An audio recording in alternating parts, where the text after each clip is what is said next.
오늘 말씀의 제목은 마음에 찔리는 자를 수확하시는 하나님, 마음에 찔리는 자를 수확하신다는 그 제목으로 말씀을 함께 나누도록 하겠습니다. 이 오순절에 주님이 약속하신 그 성령님이 제자들에게 임했습니다. 모든 사람에게 임한 것이 아니라 주님의 제자들에게, 주님을 믿는 그러한 사람들에게 임했습니다. 그래서 제자들은 각종 외국어로 말하기 시작했고, 유대인의 3대 명절을 맞아서 세계 각지에 흩어져 있던 사람들이, 이 유대인들이 예루살렘으로 왔습니다.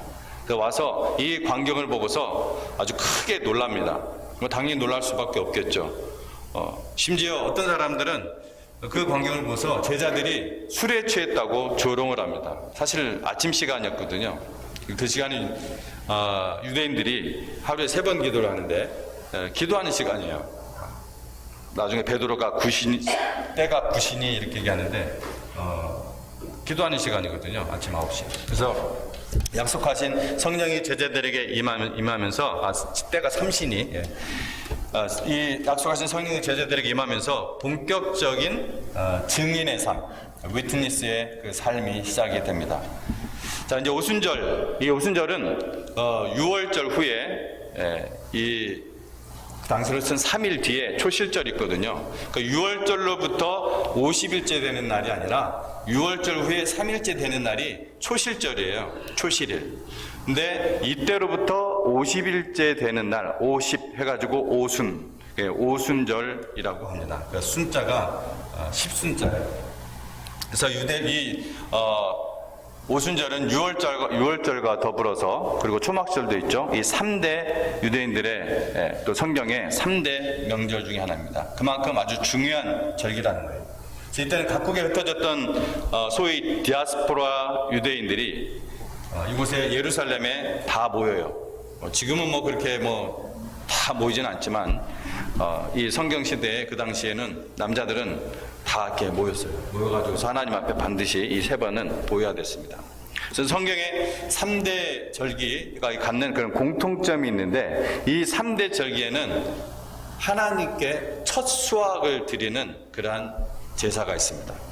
그러니까 그 시즌에 맺어지는 열매가 있는데, 그 시즌의 그 첫 수확, 그러니까 6월절에 맺어지는, 그러니까 6월절 기간, 그러니까 맺어지는 첫 수확, 그때는 뭐가 나냐면요, 보리가 먼저 납니다. 6월 그 중동 지역에. 그 다음에 오순절에 맺어지는 첫 수확, 이때는 이제 밀이 납니다. 그 다음에 초막절에 나드는 첫 수확, 그때는 여름의 열매들이 맺어집니다. 여름 동안 이렇게 자랐던 것들이 주로 이제 과실들이에요. 그런 것들이 있는 거예요. 그 각 시즌의 첫 수확을 하나님께 드리는 그 공통점이 있어요. 이 3대 그 절기에는. 그래서 하나님께서 정하신 이 절기 수확의 의미를 우리가 알면은 굉장히 놀랍습니다. 굉장히 놀랍고 은혜가 됩니다. 이 모든 그 절기 속에는 하나님께서 바로 잃어버린 영혼들을 수확하시는, 잃어버린 영혼들을 추수하시는 하나님의 그 구원의 계획, 구원의 선포, 이 섭리가 그 속에 다 담겨 있어요. 굉장히 놀랍습니다. 그래서 예수님이 오시기 전 약 1400년 전에 이런 절기들을 모세를 통해서 주신 것이거든요. 우리가 좀 다른 것에는 좀 미련하고 또 좀 몰라도 괜찮잖아요. 근데 우리를 향하신 하나님의 이 구원의 역사와, 또 특별히 우리가 지금 마지막 추수 기간에 살고 있는데, 이 마지막 추수, 즉 하나님의 최후의 심판에 대해서는 정말 정신 바짝 차리고 배워야 합니다. 그래서 이해가 안 돼도, 몇 번 들어도 이해가 안 돼도 깨닫게 하시는 은혜를 구하면서 또 들어야 돼요. 열심히 배워야 되고 열심히 해도 됩니다. 이거는 여러분의 영혼과 관련된 거예요. 또 자꾸 잊어먹으면 또 기억하면 됩니다. 그것이 하나님 원하시는 거예요. 우리가 그렇게 할 때 이것을 깨달을 때 교만한 자는 겸손해지고, 상처가 있는 사람은 그것이 또 치유가 되고, 절망 가운데 있는 사람은 이 하늘의 소망으로 새롭게 되고, 또 어떤 불만이 가득한 자는 감사의 열매를 맺게 되는 거예요. 이러한 것들을 깨닫게 됩니다. 여러분, 우리가 공부하고 힘들게 일하고 5년 뒤, 10년 뒤 그 장래의 준비를 준비하죠. 아니면 더 긴 세월을 준비할 수도 할 수가 있겠죠. 근데 지금 이것은 우리의 영원한 생명, 영원한 삶과 직결된단 말이에요. 하나님이 인간에게 주신 시간은 결코 이 리니어한 타임에 우리는 살고 있기 때문에 결코 돌이킬 수가 없어요. 그래서 그때 가서 후회도 소용이 없기 때문에 정말 우리가 호흡이 있는 동안 정신 차리고 바짝 차리고 계속해서 이것을 우리가 알아야 됩니다.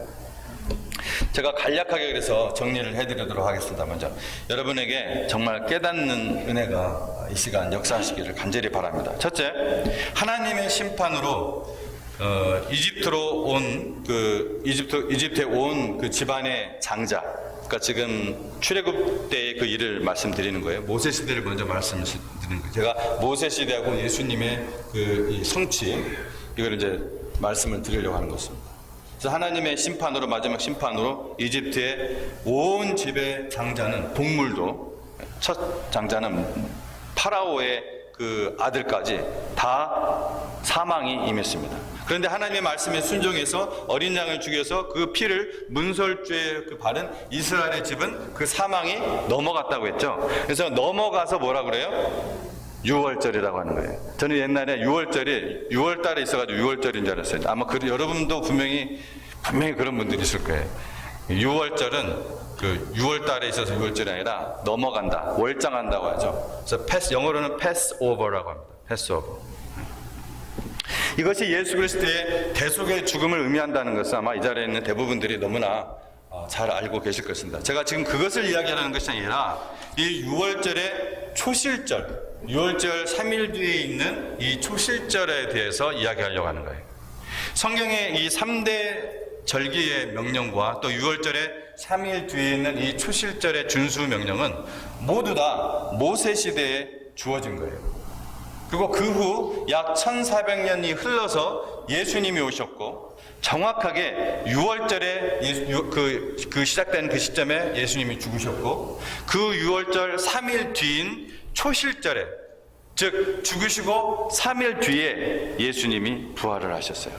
아주 정확합니다. 굉장히 놀라워요. 이 초실절에 대제사장이, 누가요? 대제사장이 이스라엘 공동체를 대표해서 보리단을 흔듭니다. 그때 제일 먼저 나는 게 뭐라고요? 보리. 이 보리단을 흔드는 것은, 여러분 잠자는 사람 깨우려면 어떻게 해야 돼요? 흔들죠. 우리가 그리스도 안에서 잠잔다, 우리 죽은 것을 사도 바울은 목회적 표현으로 그렇게 표현을 하죠. 잠자는 걸 흔든다, 죽은 것을 흔든다, 즉 부활을 상징하는 거예요. 이 보리단을 흔드는 것은. 이는 예수 그리스도께서 부활의 처음 열매, 첫 열매가 되심을 이미 1400년 전에 그 의식을 통해서 하나님이 딱 보여주신 거예요. 시청각 교제로. 반드시 예수님만이 부활의 첫 열매가 될 수 있기 때문에 이때는 각 사람의 집에서 가져온 소산물이 아니라, 대제사장이 준비한 소산물을 공동체를 대표해서 흔들어, 그를 요제라고 합니다. 그래서 흔드는 거죠. 요제로 드리게 됩니다. 자, 둘째, 초막절 말씀드렸어요. 둘째, 오순절의 이 첫 수확, 그 뒤에 50일째 되는 이 오순절의 첫 수확은 뭐냐면 뭘까요? 아까 뭐라고 했어요? 밀이에요, 밀.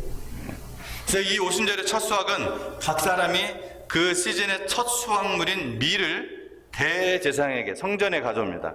대제사장에 가져와요. 누가 가져온다고요? 각 가정에서 가져와요. 가져오면 대제사장은 그것을 모아서 밀가루를 만들어서 빵을 만드는데, 이때 누룩을 넣을까요, 말까요? 네, 넣습니다. 넣었습니다. 예, 분명히 넣을 거다 이렇게 생각할 거라 생각했어요. 예. 근데 제가 수요 예배 시간에 여러 번 말씀드렸는데 수요 예배 시간에 나오시는 분들도 많이 까먹으셨네요. 좀 오래돼서 그래도. 이거는 반드시 넣습니다. 여러분이 아마 그렇게 반응하는 것도 당연해요. 성경에서 누룩을 긍정적으로 얘기하는 부분이 한 번도 없고, 누룩을 절대로 오해 넣으면 안 된단 말이에요. 근데 오순절에 드려지는 이 각 사람이 가져온 그 밀을 빻아서 만든 이 밀가루 빵은 두 덩어리를 만드는데 누룩을 넣습니다. 누룩을 넣으라고 그래요. 이게 놀라운 거예요. 이게 굉장히 놀라워요.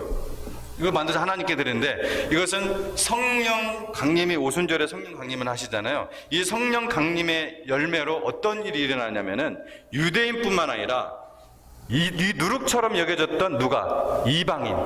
이 이방인들이 성령 안에서 하나가 되어서 거룩한 교회로 들어지는 거예요. 놀랍지 않습니까?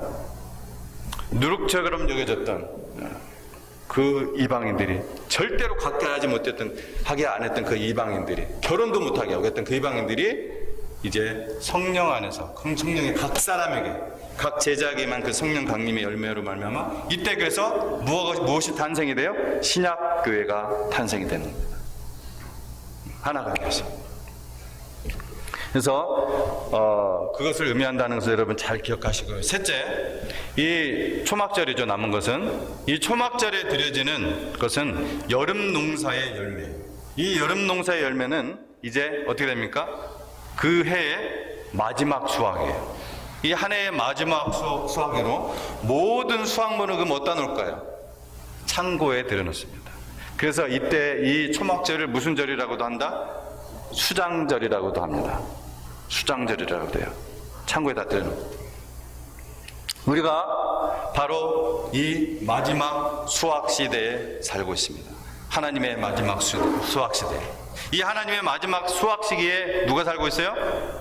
우리가 살고 있어요. 초대교회도 아니고 그 전에 있던 구약교회도 아니고 바로 우리가 이 마지막 수확기에 살고 있습니다. 영적으로 무더운 이 시기가 지나면은, 때로는 짜증도 나고 땀도 흘리는 영적으로 이 무더운 시기가 지나면은 가을이 올 것이고, 이때 하나님께서는 이 마지막 수확의 모든 열매를 어디다 넣어요? 창고에, 천국에 넣으십니다. 천국 창고에 넣으시고, 어떻게 그 다음에는 close, 문을 닫으실 것입니다. 그때가 끝입니다. 예수님께서는 이때 추수의 주인이신 하나님을 비유하면서, 추수의 주인이신 하나님을 비유하면서 이렇게 묘사를 하셨어요. 마태복음에서 손에 키를 들고 자기의 타작마당을 정하게 하사 알곡은 모아 곳간에 들이고 쭉정이는 꺼지지 않는 불에 태우시리라. 무슨 말씀인지 알겠죠? 여러분 알고 계십니까? 쭉정입니다. 여러분과 하나님이 아시겠죠? 예. 아멘. 알고 계시기를 바랍니다. 여기까지 이해 못하시는 분 없죠? 예. 이제 여러분이 자꾸 기억하시면 됩니다. 그래서 하나님께서는 이 유대인과 이방인의 벽을 무너뜨리시고 성령님 안에서 교회로 하나 되게 하시는 이 역사적인 터닝 포인트, 딱 한 번밖에 없는 일이에요. 성령님은 다시 강림하시고 또 다시 강림하시고 하지는 않는단 말이에요. 모든 각 사람에게, 믿는 모든 사람에게 성령님을 주시겠다는 가시적인 특별 이벤트를 하나님이 하세요. 이때. 왜냐하면은 모르면 안 되니까. 다 모든 사람들이, 예수님을 모르는 모든 사람들로도 다 가시적으로 보이도록 특별 이벤트를 일으키세요. 즉 최초 성령 강림의 현상은 세 가지로 나타납니다. 바람소리, 그리고 불과 같은 모양, 그 다음에 각 제자들이 전혀 모르는 각 나라의 방언으로 말을 합니다. 이 현상이 일어나요. 바람이 아닌데 성경에 보면 바람 같은 소리라고 되어 있고요. 근데 불은 아닌데 불의 혀같이 갈라지는 현상을 봤어요. 이게 진짜 불이라고 하면서 막 요즘 그렇게 요즘도 그런 게 있죠, 사실. 뜨거 하면서 성령 받는다고 하면서 여기에 임했다고 했는데 다 대머리 되잖아요. 정말 이게 다 진짜 불이라면은.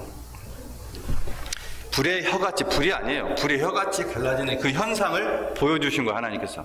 그리고 각국에서 온 이 디아스포라 유대인들은 자기네 나라 말을 몰라야 정상인데, 더군다나 갈릴리 사람들을 깔봤거든요. 이 사람들은 말이 어눌했어요, 당시의 기록들을 보면. 그리고 좀 다 뱃사람들이었기 때문에 배우지 못한 사람들이었습니다. 근데 이들이 자기네 나라 말로 각 언어로 막 얘기를 하는 거예요. 뭔 얘기했겠어요? 잡담했겠어요? 예수님의 죽으심과 부활을 선포하는 것입니다. 여러분, 특별한 현상이라는 것은 그야말로 특별한 이벤트였다는 거예요. 오늘날 성령의 침례를 받을 때, 즉 우리가 예수님을 영접할 때 성령 침례가 일어나잖아요. 하나님께서 성령으로 실링하시잖아요. 이 성령 침례를 받을 때는 이런 현상들이 일반적으로 나타나지 않는다는 것입니다. 이걸 자꾸 일반화시키면 그게 이단이에요. 그런데 또 예를 들어 선교지 같은 곳, 언어가 없고 또 언어가 있어도 글이 없는 곳, 이런 곳에서는 이런 일이 일어나기도 합니다. 왜요? 초대교회 같은 그러한 가시적 현상을 통해서 이것이 하나님의 역사가 시작되었다는 것을 보여주기 위해서. 근데 이미 우린 이런 현상들이 이미 그레이트 어웨이커닝, 미국 역사 속에서 일어났죠. 영국에서도 있었죠. 한국에서도 있었습니다. 이런 현상들이. 이런 현상이 있었어요. 계속 이렇게 해봐요. 기독교가 완전 무당 종교가 되지. 말씀을 믿지 않고 그런 것만 따라다니는 이상한 사람들이 되죠. 하나님 결코 그것을 원치 않습니다. 자, 2장 7절 말씀을 보면 다 놀라 신기하게 여겨 이르되 보라 이 말하는 사람들이 다 갈릴리 사람들이 아니냐. 아까 제가 그런 의미에서 갈릴리 사람들 아니냐 이렇게 얘기하는 거예요. 당시 갈릴리는 교육 수준이 이렇게 낮은 것으로 유명했다는 거예요. 이때 성령 강림 사건이 각 나라의 언어로 방언으로 할 수 있는 것으로 나타난 점에 주목을 보면 굉장히 흥미롭습니다. 아주 재미있어요. 그리고 재미뿐만 아니라 굉장히 중요한 의미가 여기 있습니다. 여러분 혹시 여기 포르투갈어 하시는 분 있으세요? 오스트리아어 하시는 분 있어요? 네. 없을 것 같아서 제가 물어본 거예요. 네, 없을 것 같아요. 여러분, 우리가 참 언어 때문에 항상 문화의 장벽을 느끼게 되는데, 인간의 언어가 언제 이렇게 다 분열되었죠? 바벨탑 아시죠? 이 인간의 나는 이 바벨탑 사건 이후에 여러 개로 나뉘었다고 창세기 11장은 분명하게 가르쳐주고 있습니다.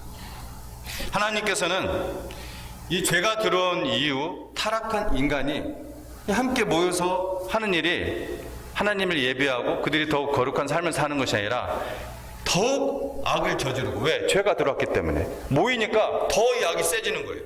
파워를 행사하고 군림하고 우상들을 만들고 사람들을 막 죽이고 노예를 만들고 더 교만해지는 거예요.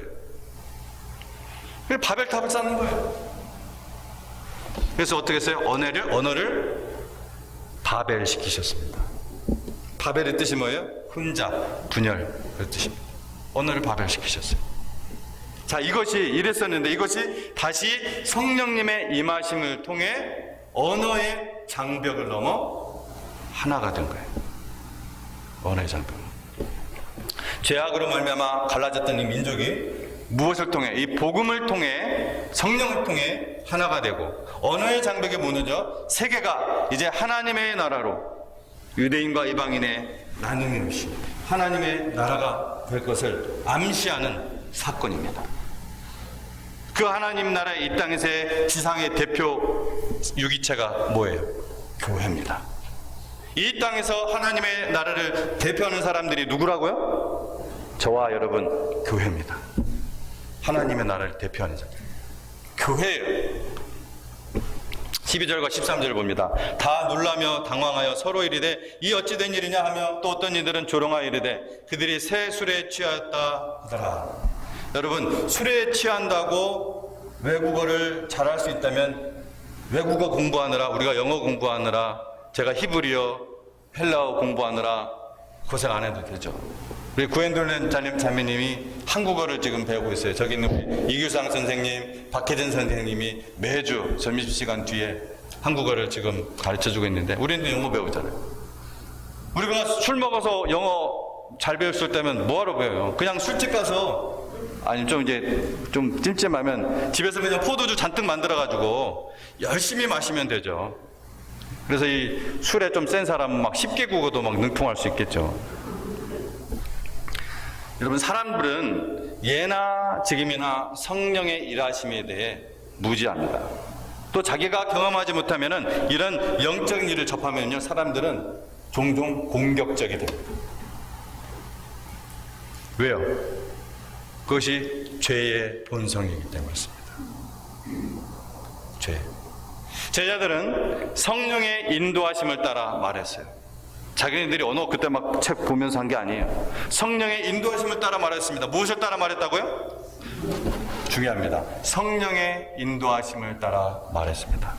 바로 성령의 인도하심을 따라 말하는 것이 제자들을 주님의 증인으로 세우는 결정적인 사건이었어요. 당신이 주님의 증인이라면 반드시 성령의 인도하심을 따라 말하십시오. 성령의 인도하심을 따라 말하십시오. 그러지 못했을 때 어떻게 해야 되나요? 그러지 못했을 때, 내 마음대로 말했을 때 빨리 회개해야 합니다. 빨리 회개해야 돼요. 몇 주 전에 어떤 분이 저한테 전화를 하셨어요. 목사님, 제가 실수로 어떤 말들을 해버렸어요. 제 본심이 아니었는데 그 말이 터져나왔어요. 아이고, 제가 얼마나 후회가 되든지 회개했다고 바로 그러시더라고요. 그래서 제가 오히려 칭찬을 해드렸는데, 그렇게 회개하시면 됩니다. 해드렸는데, 우리 모두가 참으로 부족한 사람들이기 때문에, 저를 포함해서 부족한 사람들이기 때문에 실수를 하죠. 근데 거기서 멈추면 안 돼요. 제가 더 틈타지 못하도록, 제가 싹 들어와서 안방 차지하지 못하도록 빨리 회개해야 돼요. 이 빨리 회개한 사람의 특징은 그런 실수가 점점 사라집니다. 맨날 같은 실수를 반복하고 바뀌지 않는 것은 회개를 하지 않았기 때문이에요. 주님의 증인은커녕 이 영생의 풍성한 삶을 스스로 막아버립니다. 제 경험이에요. 자, 이어서 베드로는 구약 요엘서의 말씀을 가지고, 우리가 읽지 않은 부분이에요. 너무 길어서 읽지 않았습니다. 이 구약 요엘서의 말씀을 가지고 예수님을 증거합니다. 베드로 설교의 결론 부분인 29절부터 35절을 제가 베드로가 당시에 설교하듯이 제가 표준 세번역으로, 여러분이 가진 성경 말고 표준 세번역으로 읽겠습니다. 좀 구어체이기 때문에 이것을 읽을 때 정말 우리의 마음에 성령님의 역사가 일어나기를 제가 간절히 바랍니다. 동포 여러분, 나는 조상 다윗에 대하여 자신 있게 말씀드릴 수 있습니다. 그는 죽어서 묻혔고 그 무덤이 이날까지 우리 가운데 남아 있습니다. 그는 예언자이므로 그의 후손 가운데서 한 사람을 그의 왕자에 앉히시겠다고 하나님이 맹세하신 것을 알고 있었습니다. 그래서 그는 그리스도의 부활을 미리 내다보고 말하기를 그리스도는 지옥에 버려지지 않았고 그의 육체는 썩지 않았다 하였습니다. 이 예수를 하나님께서 살리셨습니다. 우리는 모두 이 일의 증인입니다. 하나님께서는 이 예수를 높이 올리셔서 자기의 오른쪽에 앉히셨습니다. 그는 아버지로부터 약속하신 성령을 받아서 우리에게 부어주셨습니다. 여러분은 지금 이 일을 보기도 하고 듣기도 하고 있는 것입니다. 다윗은 하늘에 올라가지 못하였으나 그는 이렇게 말하였습니다. 주님께서 내 주님께 말씀하시기를 내가 내 원소를 내 발 아래에 굴복시키기까지 너는 내 오른쪽에 앉아 있어라 하셨습니다. 그러므로 이스라엘 온 집안은 확실히 알아두십시오. 하나님께서는 여러분이 십자가에 못 박은 이 예수를 주님과 그리스도가 되게 하셨습니다. 아멘. 아멘. 아멘. 베드로가 이렇게 설교를 했던 거예요. 요엘서의 예언을 통해서. 이 37절에 성령의 충만한 베드로의 설교에 대한 37절에 이 설교에 대한 베드로의 설교에 대한 사람들의 반응이 나옵니다. 37절에 그들이 이 말을 듣고 마음에 찔려, 이 말을 듣고 마음에 찔려 베드로와 다른 사도들에게 물어 이르되 형제들아 우리가 어찌할꼬. 하나님의 말씀이 그들의 양심을 찔러서 관통한 것입니다. 성령의 역사로, 성령의 충만한 베드로의 그 설교로 말미암아 형제들아 우리가 어찌할꼬. 죄를 깨닫고 마음이 찔린 사람들의 반응이에요. 여러분, 적어도 이렇게 말을 할 수 있다면 그 사람은 복된 사람입니다. 저 여러분 모두가 죄인이었어요. 예수님 모르기 전에 우리는 오히려 예수님을 욕한 분도 있었을 거예요. 하나님 믿는 사람들을 욕하면서, 교회를 욕하면서. 근데 우리가 하나님 말씀에 딱 부딪혀서 내가 죄인임을 알게 되고 마음에 찔려 회개하고 예수님 우리 마음속에 영접하였습니다. 마음에 찔리는 자는 최소한 복된 자입니다. 여러분, 아무리 부인을 한다 할지라도요, 인간은 어느 인식의 연령이 되면 자기가 죄인인 것을 압니다. 알아요. 신앙을 떠나서 압니다. 부인할 뿐이지.